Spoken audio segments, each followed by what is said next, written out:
I am a Witcher fan, right? I've been a big fan of the Witcher series since the beginning, right? Sure. Since where it all started with The Witcher 3, right? Yeah, Right? And it's not like I just suddenly started playing The Witcher 3 Wild Hunt at the beginning of the year or anything, right? Yeah, totally preposterous, right? Yeah, right? Yeah, right. Here's the good thing about being a Witcher fan is that when I go back on YouTube and watch YouTube videos of Witcher videos, I understand the full context of them because I've been knowing all these contexts of these Witcher videos I've been watching, right? Yeah. Right? Like when I go back and watch people make the Witcher sword, and I'm like, yeah, that they're making the silver sword. That is the silver and steel sword from The Witcher, right? Yeah, the Right, I was like, I knew that stuff, right? And these weren't just random swords that they were making, you know, right? Yeah, totally. Yeah, you just didn't know, like, oh, that's a new Oh yeah, sword. because I've been knowing, because I knew about all these Witcher lore and story for the longest time, right? That's how long I've been a Witcher fan, you know. Yeah, that's totally Right? Yeah, right. It's like other people who watch videos about The Witcher with no context before it and not understand a single thing that they're talking about. Like what the fuck's a silver sword? What does the steel sword do? Right? Who the fuck is Jared of Rivia? Right? Yeah, Geralt of Rivia? Yeah, totally. Yeah. Yeah, right. Like I knew all that stuff, right? Or it's like when I watch Henry Cavill talk about how much he loves The Witcher. I'm like, yes, I can relate to Henry Cavill as he talks about how much he loves The Witcher because I also love The Witcher that much, right? Because I know all this lore, like with Cerulean, the princess girl, or whatever the fuck she does, right? Yeah, totally. Right? Yeah. Yeah.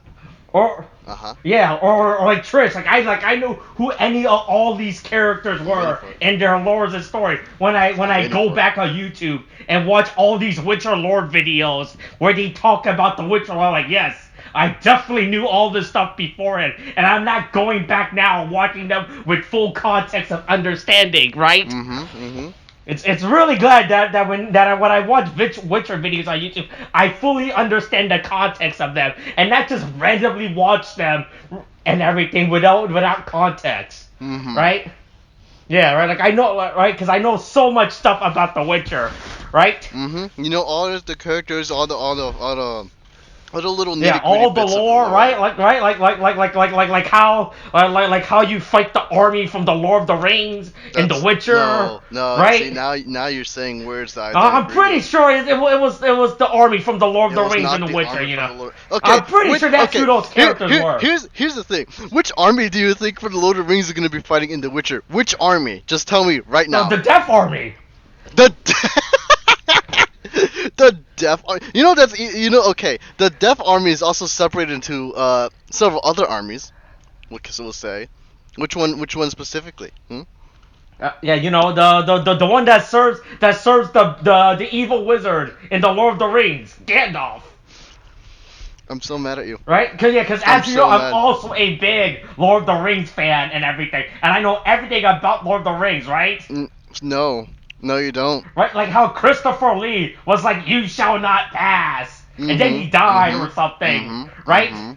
Yeah, right. And then he became the eye in the sky, and everything, right? Not at all. No. That's I'm pretty sure that's the story of the Lord of the Rings, you know, right? Okay. Anyway. There's no segue for this, by the way. I was waiting for it. I just want to talk about how much I love The Witcher, right? Because I'm such a big Welcome Witcher to the fanatic. Last Night in Soho spoilercast, where me and Austin talk about the goddamn movie. Okay. We had no segue apparently. Yeah, there's no segue. Look, I can't segue when I want to discuss about how much I love The Witcher, okay? Well, you know what? We can talk about how much we love this fucking movie, right? Oh yeah, this was a good movie. Yep. Way better than what I thought it was. I mean, to be fair. Also, this movie also wasn't what I thought it was as well. Oh, I mean, I guess because of the way they portray it, it's well, I mean, it kind of is. Well, okay, hold on. What did you think it was, first of all? Alright, so as you know, I hate watching modern day film trailers, right? Because they're really bad with film trailers, right? But I still watch them either way, right? Right? So I did not watch the trailer for this movie. I only read snippets of the trailer. I saw the voice cast. I mean, not the voice cast. The casting for it. I was like, oh, okay. Anya Taylor-Joy. I know who she is. Mm-hmm. Right? Matt Smith. I'm a fan of his work. Right? And I tried to figure out what the movie was. Right? I didn't go into this movie not knowing what anything was. Right? Mm-hmm. I just saw this movie was like a neon. I saw this movie had a heavy promotion of neon. So I came into this movie expecting like it was that other movie with neon. Which other movie? Fuck, what was neon? it? Okay, it wasn't Neon Genesis Evangelion. That's for sure. Google. Assume, yeah, it wouldn't be that. Oh, like Neon. Oh, the Neon Demon. That's what it was, right? Neon Demon. Yeah, the 2016 movie. That has Keanu Reeves in it, apparently. Oh, wait, no. This isn't the one I'm thinking of, is it? Uh-oh. Are you thinking of another Neon movie? I think for a hot second I was thinking of Velvet Buzzsaw. But, I mean, it's just like the style, like at least from the trailer, like not the trailer, the poster gave me a bit of a vibe of it, but then I'm like, oh no, that's not it at all. So you thought, wait, what do you think Neon Demon is? Boy, hey, I'll also let you know, I've also never seen the Neon Demon. Are you kidding me? What?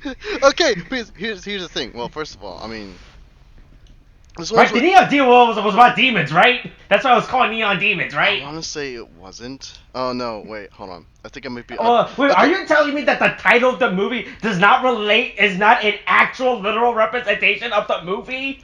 Who would make such a thing, right? I mean, no one. Why would someone make a trailer, make a movie title like that? It's like naming a movie Tick Tick Boom Boom, right, and not having an actual bomb in it, right? Oh yeah, sure. But but the thing is, right? Like if you're gonna name a movie Star Wars: The Last Jedi, right? I'm gonna expect a Star Wars with a Last Jedi, which was a lie. It turned out in the end, they got me. Yeah, they subverted my expectation once again. So, because the trailer, when I watched it, and then watching the movie, basically what I thought I was gonna get. Because and also just to let you know, Neon Demon and Last Night in Soho, similar categories in terms of what they're supposed to be. Okay. Okay. Because we got the Neon Demon, which is a psychological horror. This one's more horror thriller, because again you have the mystery of like the murderer and who done it type of thing, right? And ghosts. So that's like they're similar, but they are ultimately different. But anyway, I guess before what the fuck? Never mind. Before we get into anything else, I suppose as per usual I should read to the audience the plot synopsis that is provided to us by the Wikipedia for the movie's Wikipedia page. I had to come up with a better blurb, but we'll do that later. Yeah. Anyway, so here I go. Eloise Ellie Turner loves the music and fashion of the swinging 60s and dreams of becoming a fashion designer. Her mother. Okay, weeb. What a weeb. Immediately right out, I was like, weeb. All right. Yeah. Her mother. Hey, look, she loves the racial divide of the 60s. All right. Yeah. That's why she loves the swings 60s, because of racial tensions in modern day London, I guess. Yeah. Right. Anyway, her mother, also a fashion designer, killed herself during Ellie's childhood, and as a result, Ellie is raised by her maternal grandmother. Ellie occasionally sees her mother's ghost in mirrors. Ellie moves from her rural home near Redroof, Cornwall, to London to study at the London College of Fashion, where she has trouble fitting in with her peers, particularly her snobbish roommate Jocasta. Only John, another student, is sympathetic to her. Unhappy in the hall of residence, she moves into a bedsit owned by the elderly Miss Collins. That night, Ellie has a vivid dream where she is transported back to the 1960s. At the Café de Paris, she observes a confident young blonde woman, Sandy, inquire about becoming a singer at the club. Sandy begins a relationship with the charming teddy boy manager Jack.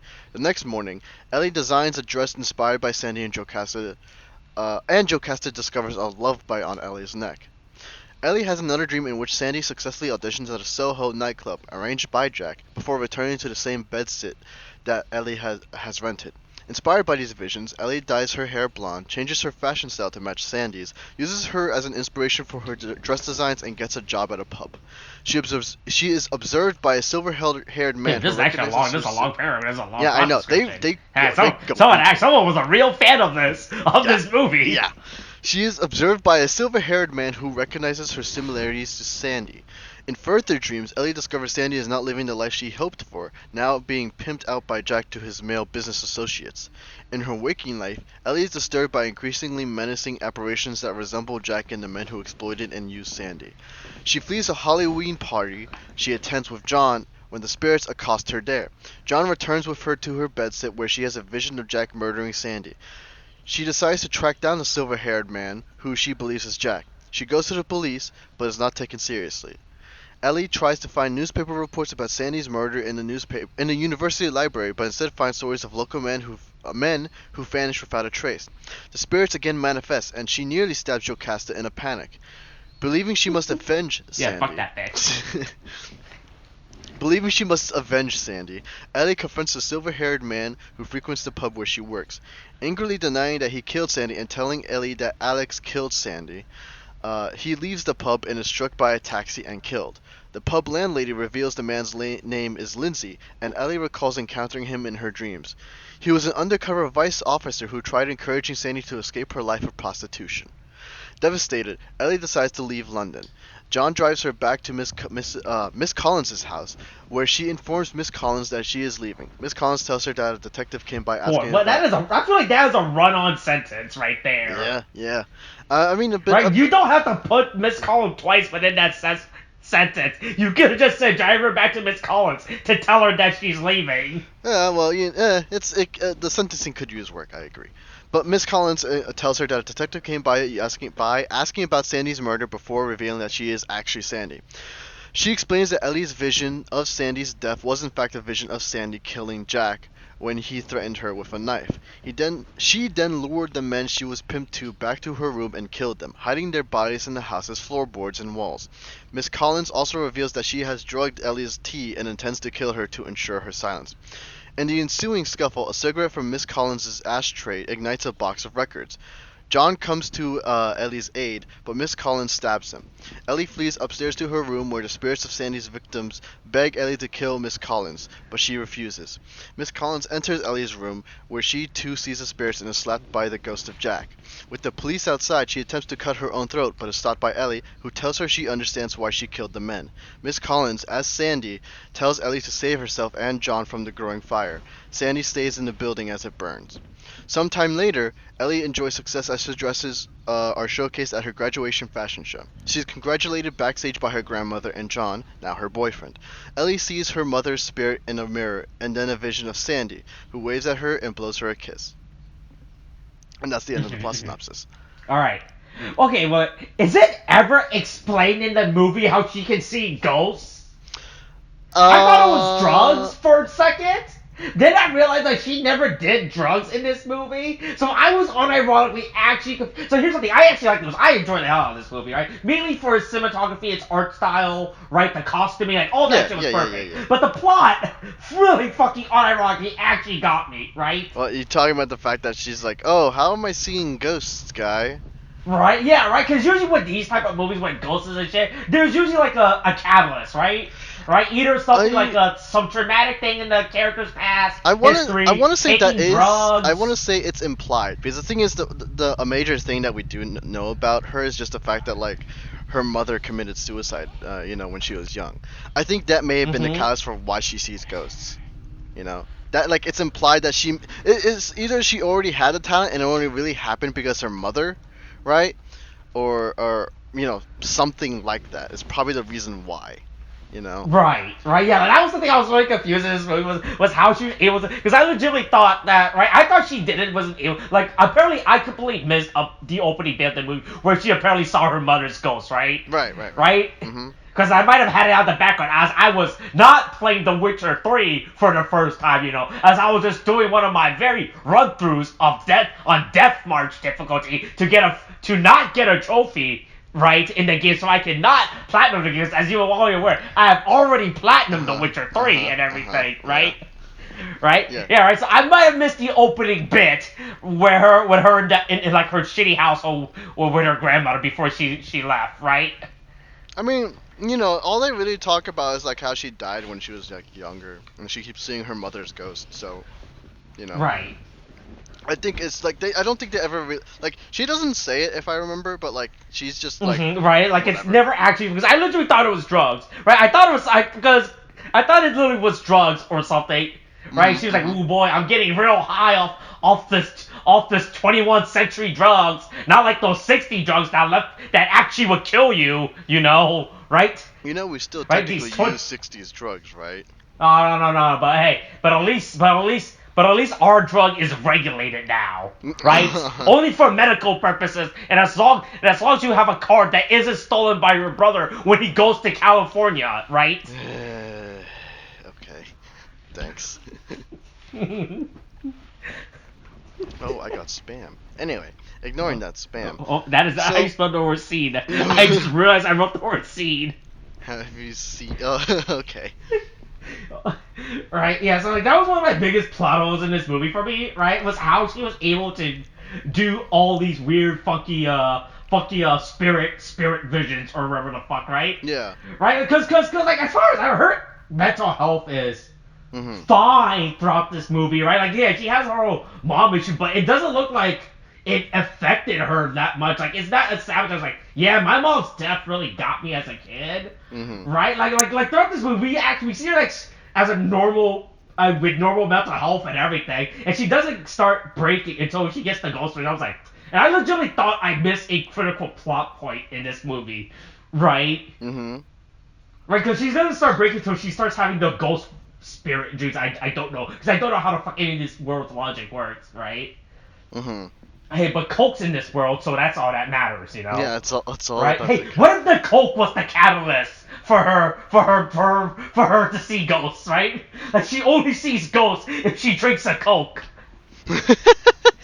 By only just drinking a Coke, she'll see ghosts. What kind? So yeah, that's right.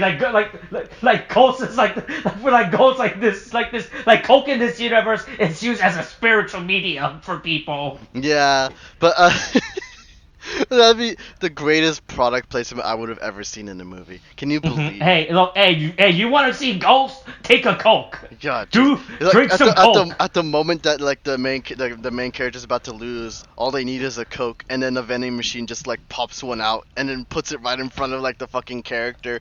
Then she drinks the Coke and then she wins the day. I can't wait to see that in a movie. God. I mean, hey, if Pepsi can stop police brutality, then Coke can let you have a spiritual awakening, all right?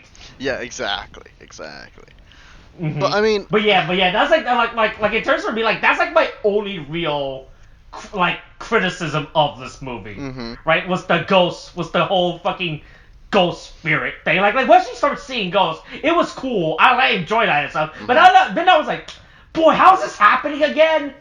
Right? Like what's the trigger, right? I guess I would say would be like the factor. No, like I get what you mean, because usually when you get something like that, there is typically an explanation. This one does more like it's implied, but like it's still I mean, which really doesn't make a lot of sense, right? When in this movie, right? Well, I mean, that depends. What do you mean? And the fact that she sees ghosts because of that, or...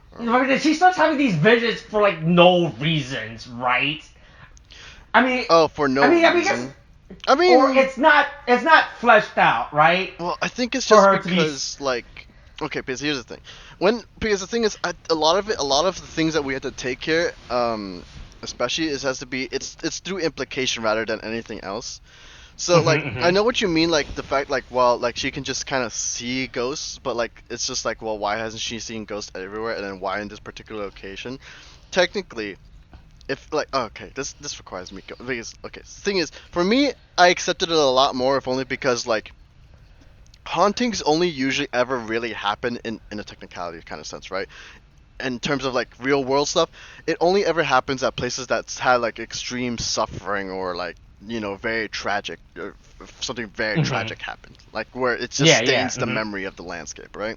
Yeah. Which is why people are like Indian burial grounds, like they take that as one thing, and why you got poltergeist, right? Yeah, it's like, or why you should not go to abandoned mental hospitals, right? Yeah, that too, right? And that's the thing, because like a lot of horrible shit happened there, and so like because of what everybody kind of suffered through over there, their regrets and their like hatred of what happened there or whatever have you, right, is what causes them to stay there. And so that's why you probably have like this whole thing that, oh, she sees the ghost here at this bedsit because everything happened in this fucking place, and it happened to be because you get the murderer who very much lives there, right? Right. And so that's like kind of like I know like in a movie you would want to have something like that explained, but that kind of stuff is kind of like implied, and you're like, okay, she probably sees ghosts because of this, and so maybe she sees ghosts because there just happen to be a bunch of like people who happen to die there, and so that's how you go about it. And I know it's like not, I personally don't think it needs to be implied, right? I think it's perfectly fine if you just don't, if it's just like, okay, they don't need to say it, but we know, because like some things need to be said, some things don't, and I think this is just one of those things that doesn't need to be said. Right, and that's my whole rant on that real quick. But I mean, okay, was there anything else that you had issues with in this movie in terms of plot or anything? No, it's just like mainly that, because the way you just were like that, it just makes it seem like right.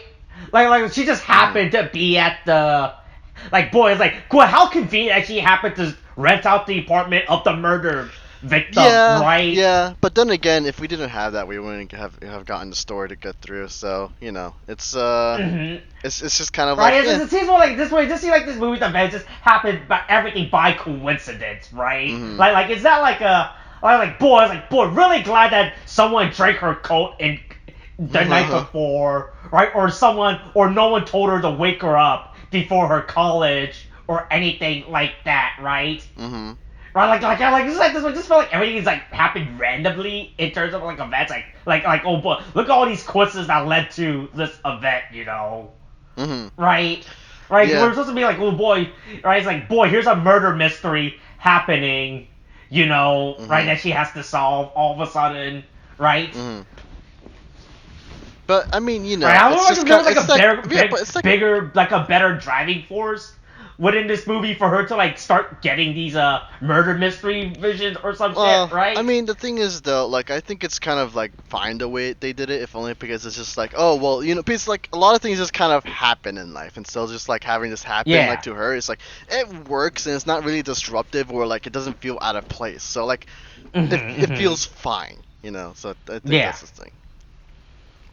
But I guess otherwise, like honestly, not a lot to complain about with this movie, other than perhaps like if you don't like horror or like a thriller, then don't watch it. But I mean, pretty sure pretty much everyone is fine with that, and so like all the acting, like the actors do very, very good. For what they did with their jobs and everything. Yeah, boy, my favorite line in this movie was when Matt Smith called Sandy a slut and everything in the alleyway. So let me give you the context of this reason why. So wait, what do you know Matt Smith from?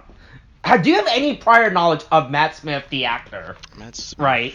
Do I should. Who plays Jack in this? The only thing I can really say, if off the top of my head, is the fact that he was in Doctor Who, right? He was like one of the. That's right. He was the 11th Doctor, right? Yeah, that's so because as you know, I was like in high school, college, right? Before I dropped Doctor Who because I just stopped getting into it, right? I was a big fan of like the early from 2000 to like 2010 Doctor Who, right? And that's like around the time and Matt Smith was like around like the last, like within like during the end of 2000, like during the half of 2010s, right? When Matt Smith was the Doctor, and I really enjoy his Doctor and everything, right? And just see him in his role, just be like, right? And he has like a really good charisma to him and everything, right? Yeah. Right, that's the reason why he was cast as the Doctor. That's usually how you get the Doctor's role and everything, right? Yeah, just be a charismatic individual, and then boom, you got the role. Yeah. So like, just see him in this movie, right? So I was like, wow, he's probably have a good part. But as soon as like that scene when they're in the alleyway and him just fucking yelling out "slut" like out of for I was like, boy, that's really funny. I guess gonna stop. I'm like from a juxtaposition of what I know it from, right?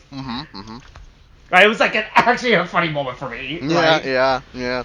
Especially like if you go from like seeing you're used to seeing one guy as a certain character, and then see him doing something completely else, like, oh, that's not how I'm used to you at all. Yeah, it's like watching someone play a boy wizard for many years, right? And then all of a sudden playing weird roles and everything, you know? Right? Like a sea captain or a guy that lives in a haunted house, right? Right? Yeah. Right? Is what I would say. Yeah. Right? Yeah, exactly. And then all of a sudden become Batman, you know? Right? Yeah, that too. Okay, hold on. What other characters what other actors were like really weird to see? Oh yeah. I guess for me, if I'm gonna put out an example, right? It's like, have you ever seen? You remember Sam Neill? I think his name is Sam Neill, right? Yeah. He's like Sam Neill. Yeah, he was very famous for the Jurassic Park role that he played as Grant, like one of the scientists in the movie. Have you ever seen I think, okay, just to be sure, I think the show is called The Tudors. Right. Okay. Have you ever seen The Tudors? Yeah. You ever seen Sam Neill in that movie in that show, I mean? No. I know the I think I know what show. Is that not the period drama show? The period? Yeah, it is a period drama. Yeah, it's mainly concerned with like Henry VIII and his wives, right? Yeah. I heard about the show. Yeah, all of season 1 is essentially just basically because the thing is, Sam Neill plays a corrupt priest that happens to be like who had the ear of King Henry VIII at some point, right? And basically, I mean, he was basically a corrupt fellow who basically did everything he did, so that he could rise above that kind of thing, right? And it's just kind of like seeing him in this more conniving role. It's just like it's a little like, okay. Boy, Henry Cavill. Boy, how did we get back to? Henry Cavill's also in that show too. Yeah. How do we unironically get back to Henry Cavill? He's like, I think he's like the king's best friend or something like that. Yeah, they're like childhood friends or something. Okay, yeah. So continue what you were saying. No, but yeah, it's just like seeing Henry Cavill from in that show, as compared to like if you're more familiar with him as Superman. It's a little like, you go from a superhero Boy Scout to charismatic womanizer, which is essentially how he plays his character. But yeah, that's the thing. It's like you get weirded out by this shit sometimes. Anyway, back to the fucking movie, right? Yeah. Honestly, the best thing, I think, at least for me, with this movie is the fact that it's very, like, for a horror movie, and this is like, they used to do this back in the day, but it's very, very fucking colorful. Like, there's a lot of colors that just play around. Yeah. I really enjoyed the color palette in this movie. Because again, you do get oh god, it's really good, because you do get like some nice hues of blues and grays, and I mean, I guess gray, but like teals or something like that, because you kind of show like how someone just feels out of place, right? The typical stuff where color enhances mood and stuff. Like you get orange, where it's just like something new and wonderful, that kind of thing. Like, especially like when Sandy, or not Sandy, what was her name? Yeah. Was her name Sandy, or was it? What, Sandy or Ellie? Ellie. Ellie. Like Ellie, first time she enters the world of the 60s, right? And it's just like you see these bright like orange colors of the night, that kind of thing, because of like the lamps and everything. It's just like, it makes it seem so wonderfully warm and new and that kind of stuff. Set decoration is actually pretty fucking good. I swear, like, I'm pretty sure there's some form of CGI, but I really like what they do with like the mirror trick, Yeah, boy, yeah, that was a good one. Yeah, those are just like every time you get basically like the two, like Sandy and Ellie doing the whole mirror thing and seeing them do the same motions, it's actually really fun to just fucking watch, because it's just very like. It's just basically me being like, how did they fucking do this? Like, honestly, if it was all practical, I'd be fucking amazed. But I don't think it's the case. Right. But God, it's like all the characters are really wonderful. There's like everyone's acted out very well. There's no real trouble with pacing or anything. And I say this because the thing is, well, not say this. It's Edgar Wright. If you've seen his movies, like a lot of people would be more familiar with like Baby Driver or or Scott Pilgrim. Is how and he does fantastic work. I don't think he's done like a bad movie per se. I haven't seen all of his stuff, but I've been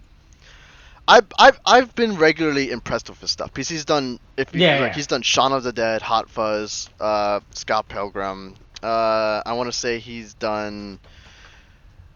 I don't know. He was a writer for Ant-Man, right? He didn't direct it, right? Yeah, I think he did.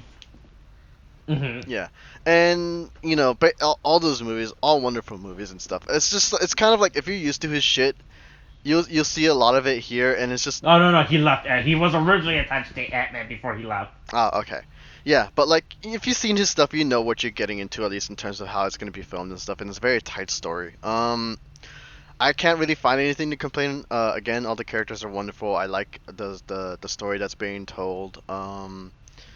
It's a fun horror thriller or murder mystery. I mean, it's it's not obvious at first, but then it's like again, red herrings and stuff. But it is great. I enjoyed my time with it. I would definitely recommend watching it. I really enjoy this movie too, right? Despite my critique of how this plot doesn't technically make any sense, right? Like I actually enjoy watching this movie. Yeah. Right? Yeah. I really like the deterioration that she goes through with the ghosts, and how she obsessed with like, oh boy, there's this murder mystery, right? Because this is actually very confusing. I legitimately thought she was like, oh boy, it's just like, I legitimately thought this entire time watching like the first half of the movie was that this was all sleepwalking, right? Like she was having like a dual life, and she just doesn't remember what she was like doing. But yeah, this is the reason why I wanted drugs to be super involved in this movie, right? Was like when she was doing so much fucking drugs, right? Yeah. I mean, right. I could definitely see that being a part of the story. That would have been definitely an interesting turn, like to see like, oh, she just kind of like. I mean, it would make sense too, considering the fact that like throughout the movie, like she's just kind of like, at least in the beginning. Right, because we see it throughout the movie with scenes like when like I'm going back to that mirror scene you were talking about, like I actually thought like, oh, okay, so is this like a real, like is this happening in real world right now with this character, right? And that the character of Anya Taylor is like the person. Is still like in reality Ellie, but we're seeing Anya Taylor-Joy's Sandy character, and it's all like a fake persona type of thing, right? Yeah. Right, like that's what I thought this movie was heading within the first half of like, oh, okay, like I legitimately thought everything that was happening, right, when she goes to the bar, everything was happening in real life, right? It was happening in real life, and then she just wakes up after blackout drunk from a night of hardcore drugs, right? Yeah, and so like honestly, that would have been an interesting story in its own way too. But I didn't mind just the supernatural take on it either, though. Yeah. But right, that was just my problem with this one, like how it isn't really touched upon that much. Yeah, but not everyone's cup of tea, but it certainly is a delicious cup of tea, I'll say. Right. But also, the progression of the ghost was actually pretty good. I like how she started freaking out across the movie as the movie comes. She saw, boy, it got real Slender Man-y. I'm not gonna lie. Yeah. Towards the end with the ghost design, right? Yeah. They get kind of. I mean, since it's a horror movie, it's appropriate that they look, horrifying. Right. Yeah, but I mean, the ghosts are fun to look at. I mean, God, it's just it was creepy on like the first watch, like when you see, especially if you're like watching it kind of like alone in the dark, and then you're watching like a ghost just kind of walk up to Anya Taylor-Joy's character and just like fucking like be all just menacing and weird and shit, and it's just like, I hate it, But otherwise, yeah, it's I don't know. I don't have much else to say. It's a good movie. I do think people should watch it. So that's essentially what I'm gonna keep it on. Right. I don't think I have anything else to watch. Hey! If you're being haunted by a ghost, drink a Coke. All right. There you go. It'll give you the power. The only scientifically proven way to deal with ghosts, a Coke. Yeah, the drink to repel ghosts. That's the tagline. The drink to repel ghosts, he says. Yeah, that's the new tagline for Coke, by the way. That's what I'm gonna say right now. Look. The only way to deal with ghosts is with a Coke. Okay. Sure. So hey, Coke should start using that as his new advertising tagline. You know, I want my commercial where someone gets harassed by ghosts and then they drink a Coke, right? And then they're just okay. They just drink it like ghosts be right, gone. like they have a whole mental breakdown, and then the ghost offer them a Coke, right? And then they drink, and then the world is back to normal, right? Pretty much do a reverse Snicker commercials, right? What the fuck? Okay, I mean, sure, I guess that could be this is a good commercial. Hey, write this down. We should send this to Coke, and we could get it in time for their Super Bowl commercials. Right? They still do those, right? They still do those indie commercial bullshit, right? I mean, yeah, they don't have to pay. So they don't have to pay for a real commercial, right? I mean, yeah, they still do that, sure. But I mean, this is a good idea. I mean, yeah, sure. If you want to go ahead and do the work for it, sure. We'll get paid in exposure. How about that? Yeah, that's right. Hey, and maybe we're lucky enough. Coke will pay us in Coke. Coke will pay us in Coke? Hell yeah. Yeah. The drink and the drugs. The drink. Wait, hold on. One of those is not like the other here. Hey, look. Don't worry. Look. And don't worry. And they'll circumvent it by putting it in the drink. Okay. Okay, sure. Anyway, I guess that's it, right? Yeah, I guess that's really it. Ghosts are scary people. Watch out for ghosts. They're always scary. What are you talking about? When are they not scary? Yeah. All right. Anything else? I'm eating cookies. You can't stop me. Oh, okay. All right. Coronavirus stuff thing. Wash hands, wear a mask. The booster's a thing now. Get your shots. Okay, thanks. Bye.